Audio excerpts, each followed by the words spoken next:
Qual a ideia de Deus que tinha o filósofo Spinoza? Uma ideia que o fez ser expulso da própria família, mas que também o fez ser admirado por pensadores como Albert Einstein. É o que nós vamos ver nesse vídeo. Acredito no Deus de Spinoza, que se revela por si mesmo na harmonia de tudo o que existe, não no Deus que se interessa pela sorte e pelas ações dos homens. Essa é a resposta que Albert Einstein deu quando foi perguntado por um rabino em 1921 se acreditava em Deus. Mas afinal de contas, quem é esse Deus de Spinoza? Baruch Spinoza nasceu em 1632 em Amsterdã, na Holanda, numa família judia, mas que também tinha origem portuguesa. Spinoza cresceu então como um judeu naquela comunidade, mas quando chegou na idade adulta, percebeu que não conseguia concordar com as ideias daquela religião e da sua família sobre Deus. Para ele, Deus era uma coisa completamente diferente. Mas para que a gente entenda quem é o Deus de Spinoza, nós precisamos recorrer a um conceito muito mais antigo, um conceito da filosofia que vem desde Aristóteles, o conceito de substância.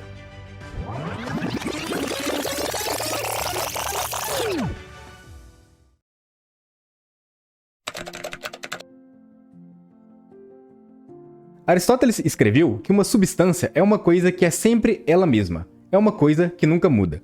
Essa maçã, por exemplo, ela poderia ser um pouco maior ou um pouco menor.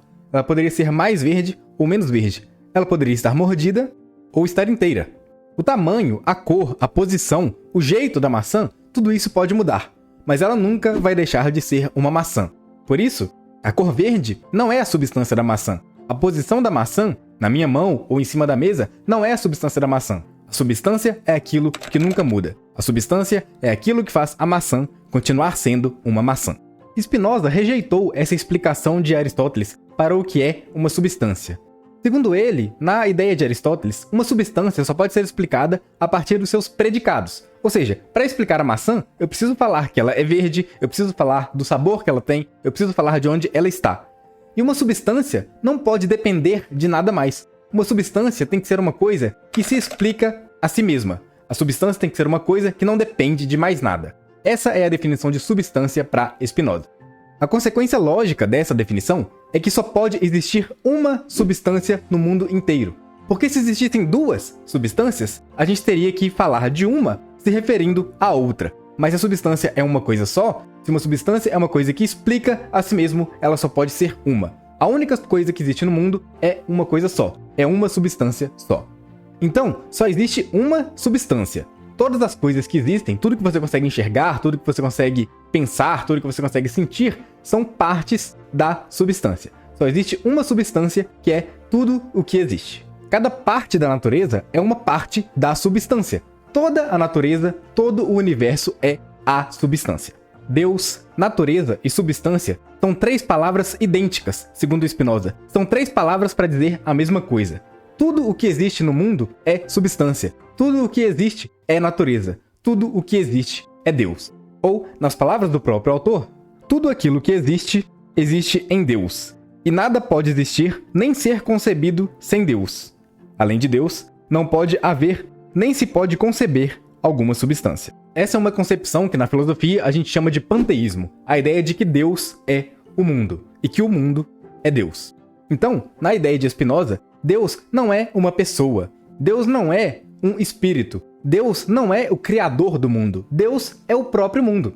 E por isso, Deus não é alguém que tem vontades, Deus não é alguém que se importa com o que a gente faz. Deus não vai castigar ninguém dependendo das ações que a gente tem nessa terra. Mas então, se tudo que existe é Deus, como é que Deus pode ser tantas coisas diferentes? Deus pode ser livros, Deus pode ser uma pessoa, Deus pode ser uma roupa, Deus pode ser um microfone, Deus pode ser um pensamento? Como que isso acontece? Como que Deus pode ser corpos físicos e pensamentos ao mesmo tempo? Spinoza tem uma resposta. Deus é infinito e por isso ele existe de diferentes formas. Deus existe de infinitas formas diferentes. Mas nós, seres humanos, somos extremamente limitados e por isso nós só conseguimos entender dois aspectos de Deus. A gente só consegue ver os corpos físicos, que são o atributo da extensão, e nós só conseguimos pensar os pensamentos, que são o atributo do pensamento. Essas são as únicas duas formas de Deus que nós temos contato. Mas Deus existe de muitas outras formas além dessas duas. Segue o esquema que vai ficar um pouco mais fácil. Tudo o que existe é Deus. ele se manifesta em infinitos atributos. Entre esses atributos estão os atributos da extensão, que diz respeito aos corpos físicos, e o atributo do pensamento, que diz respeito às nossas ideias. Cada corpo que existe, um carro vermelho, um vira-lata caramelo, ou um professor de filosofia que tem cabelo Black Power, é um modo. Cada coisa que existe, que você pode ver, que você pode sentir, que você pode tocar, ou que você pode pensar, é um modo, que está dentro de um atributo, que é apenas uma das infinitas formas de Deus. E se tudo é Deus, tudo é necessário. Não existe espaço na teoria de Spinoza para que o mundo fosse diferente do jeito como ele é. Nós precisamos aceitar a forma como o mundo funciona, porque ele só poderia funcionar desse jeito. Existe um texto na internet sobre o Deus de Spinoza que é escrito como se Deus falasse conosco, as suas criaturas. E esse texto começa assim: pare de ficar rezando e batendo no peito. O que eu quero que faça é que saia pelo mundo e desfrute a vida. Quero que goze, cante, divirta-se e aproveite tudo o que fiz para você. Eu não vou nem falar o resto do texto para não sair espalhando fake news por aí. O texto, ele é bonito, ele é poético, ele é espirituoso, mas ele não tem nada a ver com a ideia do Deus de Spinoza. Inclusive, nós já falamos aqui que o Deus de Spinoza não se importa com a gente. O Deus de Spinoza não é alguém que olha para suas criaturas. E o que esse texto fala é exatamente o contrário.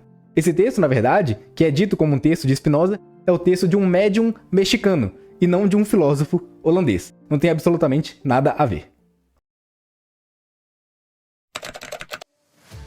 Obviamente, com essas ideias sobre Deus, Spinoza foi um grande crítico da religião tradicional. Para ele, a religião era um grande campo de medo, superstições, rituais vazios de sentido, dogmas rígidos e era um grande instrumento de poder.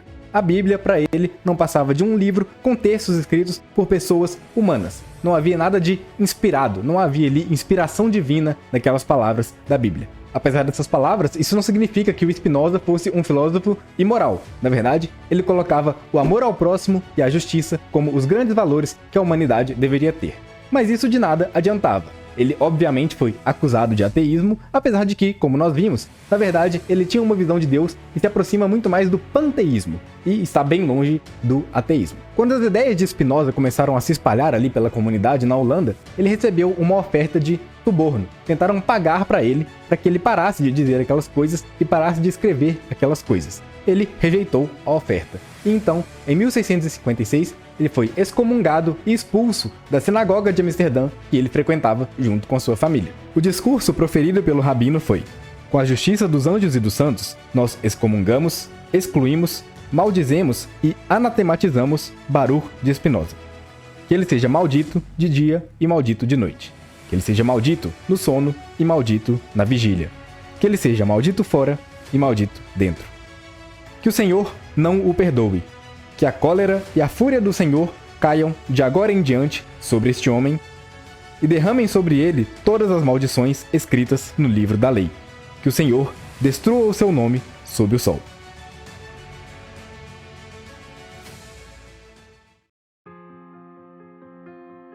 Excluído da própria religião e também da própria família, Spinoza quase ficou também sem dinheiro. A família se recusava a entregar para ele a parte da herança que lhe era de direito. A sua irmã tentou ficar com tudo porque acreditava que ele não era digno de receber dinheiro, dadas as suas ideias esquisitas sobre Deus e a religião.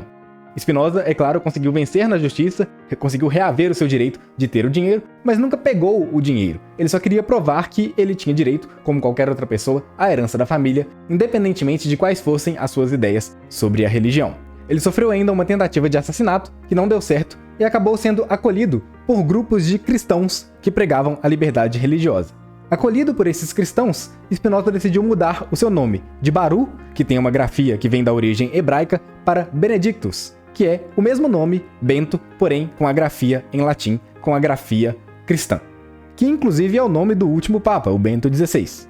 Exilado da comunidade e com pouquíssimos amigos, Spinoza viveu como um fabricante de óculos, até os 44 anos de idade, quando morreu em 1677. Aliás, é bem provável que os pequenos cacos de vidro que ele usava para fabricar os óculos tenham sido inalados e com isso prejudicado o seu estado de saúde.